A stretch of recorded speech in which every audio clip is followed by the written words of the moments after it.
देखिए दोस्तों, जब आप इंटरनेशनल ट्रैवल करते हो तो आपको एक डर ज़रूर से रहता है कि इमिग्रेशन में हमसे क्या-क्या पूछा जाएगा। इमिग्रेशन 2 टाइप के रहते हैं। जब आप होम कंट्री से निकलते हो तब आपका इमिग्रेशन होता है। जब जिस कंट्री में आप जाने वाले हो, उस कंट्री में आप जब लैंड करते हो तो एयरपोर्ट से निकलते टाइम आपका जो इमिग्रेशन होता है वो इमिग्रेशन कैसा होता है।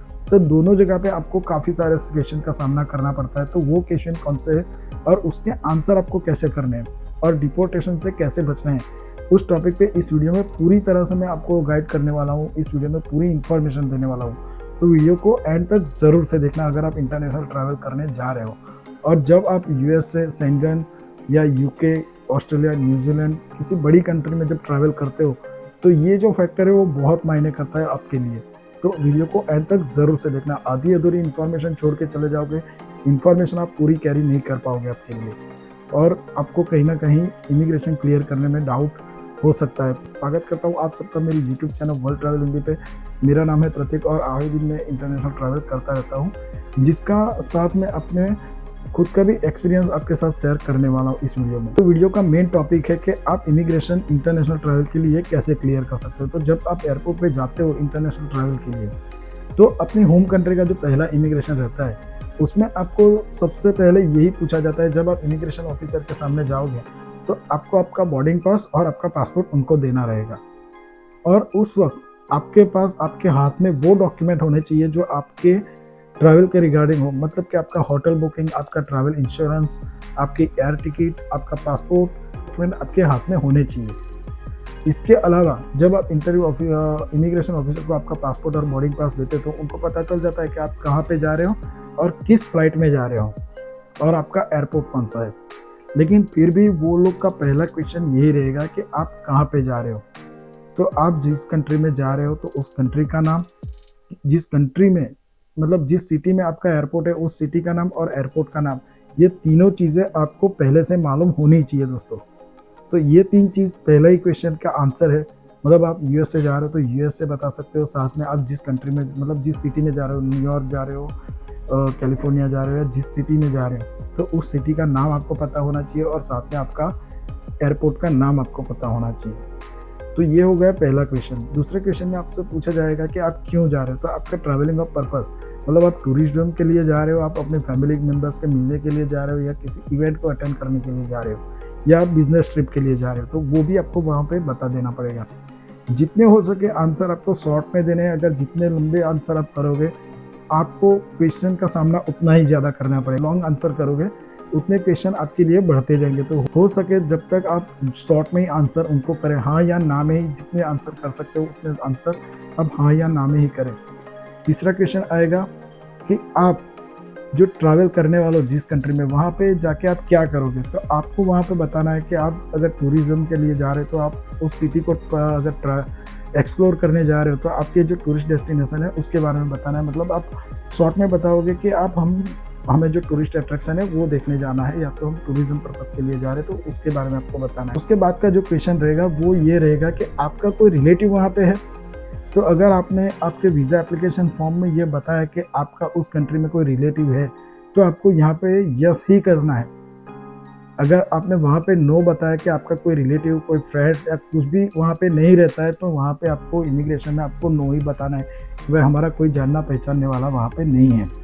अगर आपने वहाँ पे यस बता दिया तो उसके बारे में भी वो लोग डिटेल में पूछेंगे आपसे, उसके आंसर भी आपको देने पड़ेंगे। उसके अलावा क्या क्वेश्चन पूछे जाए तो आप वहाँ पे जाके कहाँ पे रुकने वाले हो, तो आपके पास होटल बुकिंग होना चाहिए साथ में।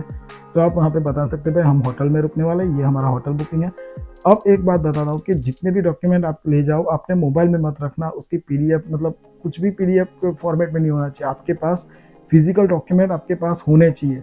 चाहे आपके ट्रैवल इंश्योरेंस हो गया, आपका होटल बुकिंग, आपके जो वाउचर है होटल्स के वो हो गए, जितने भी डॉक्यूमेंट्स है वो आपके पास हाथ में होने चाहिए।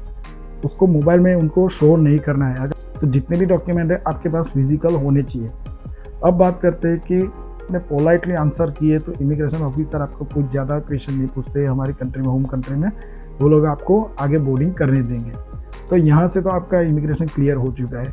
जिस कंट्री में आप जाने वाले हो वहाँ पर लैंड करोगे उसके बाद आप अपने लगेज के लिए आप कैरी नहीं कर पाओगे। उससे पहले आपको अपना इमिग्रेशन क्लियर करना पड़ेगा। अब जब आप इंटरनेशनल ट्रैवल कर रहे हो और टूरिज्म के लिए कर रहे हो, टूरिस्ट वीज़ा पे जा रहे हो, तो आपको हो सके इतना लगेज कम ही कैरी करना है।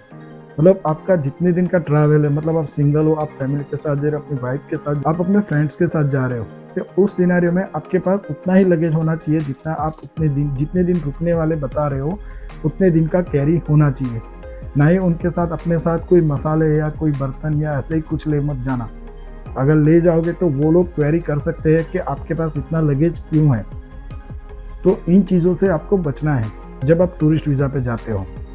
हाँ, अगर आप फैमिली वीज़ा पे जा रहे हो, मतलब फैमिली पर्पज़ से जा रहे हो, आप अपने फैमिली मेंबर्स को मिलने जा रहे हो, किसी प्रसंग में जा रहे हो, किसी इवेंट को अटेंड करने जा रहे हो, तो उस सिनेरियो में आप अगर अपनी फैमिली को मिलने वाले हो, अपने फैमिली के आपके रिलेटिव्स के वहाँ पे रुकने वाले हो, तो उनके लिए कुछ ना कुछ सामान आप ले जा सकते हो। लेकिन उसमें भी आपको ये पता लगाना है कि जो रिस्ट्रिक्टेड आइटम है, जो एयरपोर्ट पे अथॉरिटी अलाउंस नहीं करती है, तो उस आइटम से आपको बचना है। वो आइटम आपको अपने साथ मत कैरी करना। जब आप इमिग्रेशन ऑफिसर के सामने जाओगे, तो इमिग्रेशन ऑफिसर के सामने आप जाते हो, तो वहाँ पे अगर आप पहले से इंटरनेशनल ट्रैवल कर चुके हैं, तो आपको पता होगा कि जो इमिग्रेशन एरिया रहेगा, तो उसमें काफ़ी सारे ऑफिसर भी रहेंगे और वहाँ पे बहुत सारे कैमरे भी लगते हैं। तो जब आप इमिग्रेशन ऑफिसर के सामने जाओगे, तो वहाँ पे क्यू होगी, तो क्यू के दौरान जब आप क्यू में खड़े होगे, तो इमिग्रेशन जो पुलिस रहेगी वहाँ पे, जो मतलब इमिग्रेशन ऑफिसर रहेंगे, वो आपके ऊपर कड़ी से कड़ी नज़र रखते हैं कि आपका बिहेवियर कैसा है, आपका ड्रेसिंग कोड कैसा है। और वहाँ पे जो कैमरा रहते हैं, वो भी सैटेलाइट के थ्रू कनेक्टेड रहते हैं, तो वो भी आपकी इंफॉर्मेशन कलेक्ट करते हैं वहाँ से। अगर उनको कुछ भी आपकी हरकतों से, मतलब आपके बिहेवियर से कुछ भी उनको इरेगुलर लगता है, तो वो भी इमिग्रेशन ऑफिसर के वो मैसेज कर सकते हैं वहाँ पे। तो इन चीज़ों का आपको खास ध्यान रखना है।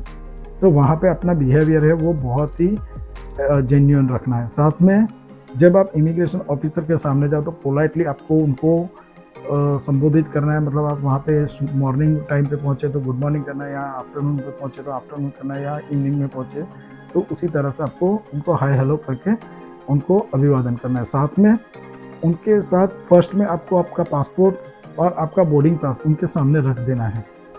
अब बोर्डिंग पास है, वो आपको आपका जो वीज़ा स्टिकर लगा है, उसके वो जो स्टिकर वाला पेज है, उसके बीच में फंसा के आप लोगे, तो उनको अपना वीज़ा देखने में आसानी रहेगी। तो वहाँ पे आपके क्वेश्चन फिर से स्टार्ट हो जाएंगे। तो पहला क्वेश्चन ये रहेगा कि आप यहाँ पे क्यों आए हो। तो वहाँ पे आपको बताना है कि आप टूरिज़्म पर्पज़ से आए हो या आप फैमिली मेम्बर को मिलने आए हो। जो भी आपने एप्लीकेशन फॉर्म में जो भी इंफॉर्मेशन भरी है, वो आपको पूरी तरह से याद होनी चाहिए, तो वही आंसर वहाँ पे आपको करना है। ऐसा नहीं हो कि आपने वहाँ पे बता दिया कि आपका कोई रिलेटिव वहाँ पे नहीं रहता और आप यहाँ पे बता दो कि हम हमारे रिलेटिव के वहाँ पे आए हैं, उनको मिलने आए हैं। ऐसा नहीं बताना दोस्तों। अगर आप टूरिस्ट वीज़ा पे आए हो, तो वहाँ पे सिर्फ टूरिज़्म पर्पज़ के लिए आए हैं, ऐसा ही बताना। दूसरा क्वेश्चन ये रहेगा कि आप कितने दिन के लिए आए हो। तो आप जितने दिन उस कंट्री में रुकने वाले हो, उतने दिन का ही आपको वहाँ पे बताना है कि भाई हम 10 डेज़ के लिए आए, 8 डेज़ के लिए आए, 12 डेज़ के लिए आए, 15 डेज़ के लिए आए। अगर टूरिस्ट वीज़ा पे आते हैं, तो आप ज़्यादा से ज़्यादा 15 डेज़ का बता सकते हो, उससे ज़्यादा नहीं बता सकते। अगर ज़्यादा बता दिया, तो फिर से आपको उसी रिगार्डिंग बहुत सारे क्वेश्चन सामना करना पड़ सकता है। तीसरा क्वेश्चन ये है कि आप कहाँ पे रुकने वाले हो। तो आपको उस वक्त आपको जब अपना होटल बुकिंग है, वो आपके हाथ में होना चाहिए। होटल बुकिंग के वाउचर जो है वो आपके हाथ में होने चाहिए दोस्तों। वहाँ पे आपको बताना है कि भाई हम होटल में रुकने वाले हैं, हमारा होटल इस जगह पे है, ठीक है। तो ये क्वेश्चन का सॉर्ट आउट हो गया। आप अगर वहाँ पे ये बता देते तो हम हमारे रिलेटिव के वहाँ पे रुकने वाले हो, तो फिर से आपके वहाँ पे बहुत सारे क्वेश्चन का सामना करना पड़ता है। आप साथ में आपके रिलेटिव जो भी है, उनके बारे में भी आपको वो पूछ सकते हैं और सारी इंफॉर्मेशन वो लोग कलेक्ट कर सकते हैं। और कई सिनारियों में तो वो लोग उनसे बात भी करने के लिए आपसे उनका नंबर भी मांग सकते हैं। तो इस चीज़ से बचने के लिए जो आपने एप्लीकेशन फॉर्म में जो फिल आउट किया है, वही आपको वहाँ पे बताना रहेगा। चौथा क्वेश्चन आएगा कि आप यहाँ पे किस किस जगह पे घूमने वाले हो। तो वहाँ पे आपको आपकी आइटनरी के बारे में पूछा जाता है, मतलब आपकी आइटनरी आपको पता होनी चाहिए वहाँ पे। तो ये सारे क्वेश्चन वहाँ पे पूछे जाएंगे। साथ में इसके अलावा भी काफ़ी सारे क्वेश्चन पूछे जाते हैं, जैसे कि आप अपनी होम कंट्री में क्या करते हो, यहाँ पे कितने दिन के लिए आए हो। तो वो भी आपको वहाँ पे शॉर्ट लिस्ट में ही बताना है। जितने आंसर आप शॉर्ट में बताओगे, उतना इमिग्रेशन आपका बहुत ही आसानी से निकल जाएगा। और जो भी आंसर करो वो बहुत ही पोलाइटली करने हैं और कॉन्फिडेंस होके करने हैं। आपको वहाँ पे कोई भी मिसबिहेवियर इमिग्रेशन ऑफिसर के सामने नहीं करना है। इमिग्रेशन ऑफिसर बहुत ही इंटेलिजेंट रहते हैं, उनका IQ लेवल भी बहुत अच्छा रहता है। आपकी थोड़ी मिस्टेक उनके लिए आपका डिपोर्टेशन का रीज़न बना सकती है। तो इस चीज़ का काफ़ी सारा ध्यान आपको वहाँ पे देना है। जो लोग स्टूडेंट वीज़ा पे जा रहे हैं तो उनको भी अपने डॉक्यूमेंट अपने हाथ में रखने हैं, जैसे कि I-20 हो गया, अपनी जो ऑफ़र लेटर हो गया, आपकी जो फ़ीस पेड की है उसकी रिसिप्ट हो गई, वो सारे डॉक्यूमेंट आपको अपने हाथ में रखने हैं। आपका रेसिडेंस प्रूफ जो है वहाँ उस कंट्री में जाके आप कहाँ पे रुकने वाले हो, उसका भी प्रूफ आपको अपने हाथ में रखना पड़ेगा। तो ये काफ़ी सारे क्वेश्चन जो है वो स्टूडेंट वीज़ा पे जाते हैं या अपनी फैमिली मेम्बर्स को भी मिलने जाते हैं या अपने टूरिस्ट वीज़ा पे जाते हैं, उन सारे लोग को ये क्वेश्चन पूछे जाते हैं। तो इस चीज़ का आपको ख़ास ध्यान रखना है। काफ़ी सारे सिनेरियो में क्या होता है कि आपका जो बिहेवियर रहता है, इमिग्रेशन ऑफिसर को उसमें कुछ डाउट रहता है, तो फिर वो आपको इंक्वायरी के लिए किसी और कमरे में ले जाएँगे, वहाँ पे आपको बिठा के रखेंगे।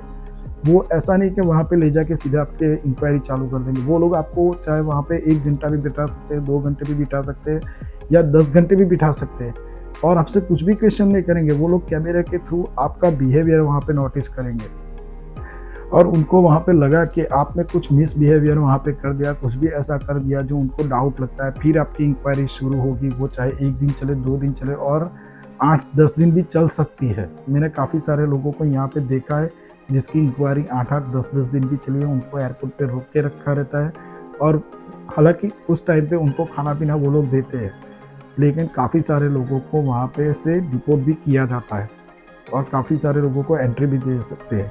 ये सारा जो मामला रहता है वो सिर्फ़ और सिर्फ़ इमिग्रेशन ऑफ़िसर के साथ में ही रहता है। अगर इमिग्रेशन ऑफ़िसर को आपका बिहेवियर बहुत क्लियर लगा, आपको तुरंत ही वो लोग अप्रूवल दे देंगे। ऐसा जो सिनेरियो रहता है वो काफ़ी सारे लोगों के साथ में होता है और बहुत सारे लोग भी वहाँ से निकल के आ जाते हैं। तो उनका जो भी पर्पज़ रहता है, वो ऐसा नहीं कि वो अलग आपको अपनी कंट्री में अलाउड नहीं करना चाहते। वो लोग भी करना चाहते हैं, लेकिन वो लोग बहुत ही इंटेलिजेंट रहते हैं। वो ऐसा नहीं चाहते कि आप वो लोग उनकी कंट्री में जाके इल्लीगल वहाँ पे रुको या उनकी कंट्री में कोई इल्लीगल एक्टिविटी करो। तो उनको ये उसकी वजह से वो लोग बहुत ही क्लैरिफाइड रहते हैं। तो जब भी आप इमिग्रेशन ऑफिसर के सामने जाओ तो आपको अपना जो बिहेवियर है वो बहुत ही पोलाइट रखना है, उनके क्वेश्चन के आंसर बहुत ही पोलाइटली देने हैं। तो इसके अलावा भी बहुत सारे वहाँ पे डाउट होते हैं जो आपको ही क्लियर करने रहेंगे। इसके लिए आपको जो आपका वीज़ा एप्लीकेशन फॉर्म है उसकी बहुत अच्छी तरीके से प्रिपरेशन करनी रहेगी। ओके, अगर आप वहाँ पे बिजनेस ट्रिप के लिए जाते हो, अपनी फैमिली मेम्बर्स को मिलने जाते हैं, तो उनके भी आपको डॉक्यूमेंट मतलब कि उनके लिए भी जो उनके कॉन्टैक्ट डिटेल रहती है वो आपको एक पेपर में लिख के अपने पास रखनी है, या तो उनके नंबर्स जो मोबाइल्स नंबर रहते हैं तो आपको वो भी याद करने पड़ेंगे। काफ़ी सारे केस में ऐसा भी होता है कि इमिग्रेशन ऑफिसर आपसे उनसे बात भी करवाने के लिए बोल सकते हैं।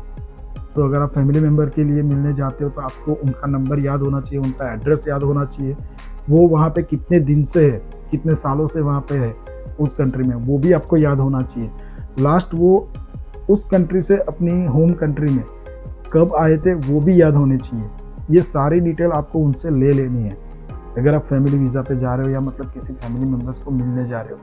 तो ये सारा क्वेश्चन आंसर आपको वहाँ पे इमिग्रेशन के साथ में सामना करना पड़ सकता है। तो अगर आप अच्छी तरह से अपना इमिग्रेशन क्लियर करना चाहते हो तो ये सारे क्वेश्चन की आप पहले से ही तैयारी करके अपने साथ कैरी करना। इसके अलावा आप कुछ क्वेश्चन या कंसर्न आपके दिमाग में हो और मुझे बताना पूछना चाहते हो तो आप कमेंट बॉक्स में ज़रूर से बताना। साथ में मेरा इंस्टाग्राम आईडी यहाँ पे आपको शो हो रहा है, तो आप वहाँ पे भी मुझे कांटेक्ट कर सकते हो, वहाँ पे मुझसे बात भी कर पाओगे। तो अगर किसी ने फॉलो नहीं किया है तो फॉलो कर लेना। साथ में अगर इन्फॉर्मेशन अच्छी लगी तो वीडियो को लाइक ज़रूर से करना दोस्तों, और चैनल पर नए आए हो तो चैनल को प्लीज़ सब्सक्राइब जरूर से कर लेना और ऑल बेल नोटिफिकेशन पे प्रेस कर लेना, क्योंकि आए दिन में ऐसी वीज़ा रिगार्डिंग इन्फॉर्मेशन आप सबके लिए शेयर करता रहता हूँ मेरे चैनल पे। मिलते हैं ऐसे ही कोई वीज़ा रिगार्डिंग इन्फॉर्मेशन के साथ, तब तक के लिए धन्यवाद। मिलते हैं नेक्स्ट वीडियो में, तब तक के लिए बाय।